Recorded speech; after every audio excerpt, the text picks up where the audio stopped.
Alright, so trial recording. How are we doing out there this evening? I hope well. And with that in mind, what do we talk about tonight? Well, there are bathroom bills, of course, obviously, and they've been preoccupying a good amount of the news.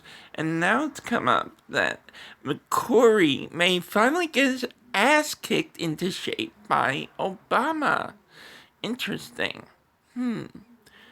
So, I think the debate should be whether one believes that states' rights include overriding individual rights, or whether at that point the federal government has the ability to step in and tell the states to go shove it. Now, many people may say, well, Abigail, the states have the right to normalize things and sort of like, you know, um, put things into normal terms for everyone. But no, I really don't think so. And that's just my opinion, but let me go into why. I thought we had settled this on the Civil War with the end of slavery. Individual rights are not up for sale to any level of government or any association thereof. Therefore, even if you're the state, you're still government, and the Constitution is enabled to protect people from the government. Out of the lips of Thomas Jefferson, I know a slave owner, unfortunately, himself, who basically worded a lot of it. So, right. Now, the only question that should be on your mind is if the Constitution protects us from government, do states qualify as government? And yes, they do. And so there goes my feeling on the issue. States have no right to regulate bathrooms. I think I can go even further, though. If you would take what states are doing now in order to regulate bathrooms, you'd basically come up with this little shenanigan they have going on with people like, let's say in Texas, chasing other women into the bathrooms. And these guys are actually being arrested. Well, for one, they're harassing real women. Two, I think a lot of them, it's obvious they're perverts. Even if you believed in the Lord, there is no good reason for you yourself to be a vigilante unless you're planning on doing the thing of sneaking pig. Which gets to my next point. Isn't it ironic that most of these people proposing bathroom laws are perverts themselves? And is it ironic that most of the people who are so gung-ho about enforcing it are also perverts? Second, I do, and it's quite a disturbing one. We are being used both as a scapegoat and a cover for pervert, by pervert, and of pervert. So, yeah, it's really messed up. And what else can we discuss? Wow, that video went and skipped awfully fast. Yeah, passability. I know it's on a lot of people's minds, and I wrote something down about it recently, and I want to say this. Passability is bullshit. And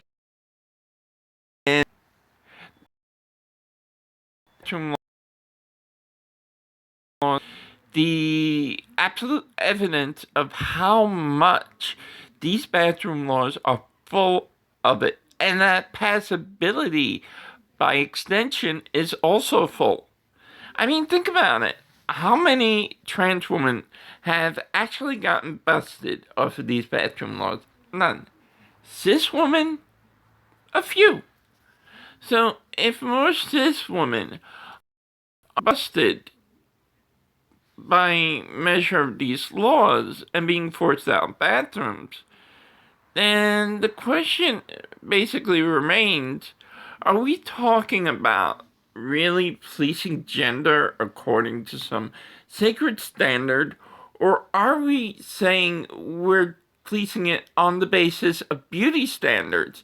In which case, you're gonna have a hell of a lot of problem with cis women who don't even want to go and apply those beauty standards anymore. They want to go ahead and feel safe to not wear makeup. And the cis women, obviously, are not going to wear as much makeup as when they were younger. And there's a lot less of those old grandma types that slather on the red lipstick just to have it on them. So yeah, it creates quite a predicament for cis women. And in effect, we are enabling a very problematic scenario, both for transgender and cisgender. Okay, so this veers off into passability in the sense that tonight, with relative amount of makeup, but nothing much more, basically pass as a woman on all fronts, and I have for a while. Even when I didn't in the sense I still did to a limited degree in certain settings. And I think the reason was this. When my it was my mannerisms and probably my comfortability with who I was to a large degree. I was uncomfortable with what might happen to me, but I was never uncomfortable in what I am, which is the important distinction. And so, what essentially happened in that is I was perceived as what I wanted to identify as. Um, Take that as what you want, but the point is, if a lot of passability depends more on your confidence in your own identity than it does on makeup or high heel bags, then the question should be, with passability, are we really talking about something which is important, or are we talking about something that's quite similar to what they're talking with in the bathroom bills, which is beauty standards, more precisely cis beauty standards? And with that note,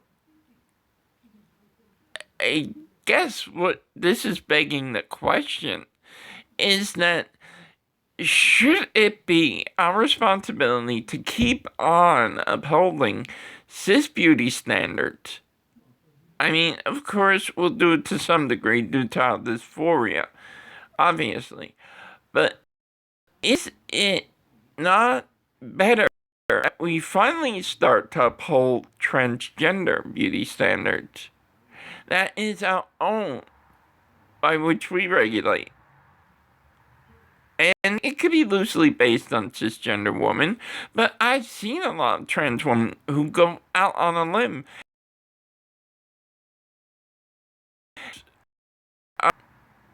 I'm going to say it surpasses cisgender by a mile. So are we actually doing ourselves a favor with this unrealistic passability bar, or are we actually hurting our hurting ourselves as a community? I mean, I think the argument can be made for the latter. We're holding ourselves back in a lot of cases where we actually adopt cis beauty standards, but by a transgender measure, we have, in some cases, exceeded passability and preferred. And in the case of the bathroom bills, all this beautification and I guess what you say is passability standard has ended up with sorry about that. That hurt. That was in the it ended up with cisgender women basically taking the brunt of the repercussions for these bills. So I think, honestly speaking, as time goes on, we're just going to see that this is plain wrong, and we need to reverse this course, and we need to insist on better community support for all the transgender variances there are, and there are a lot.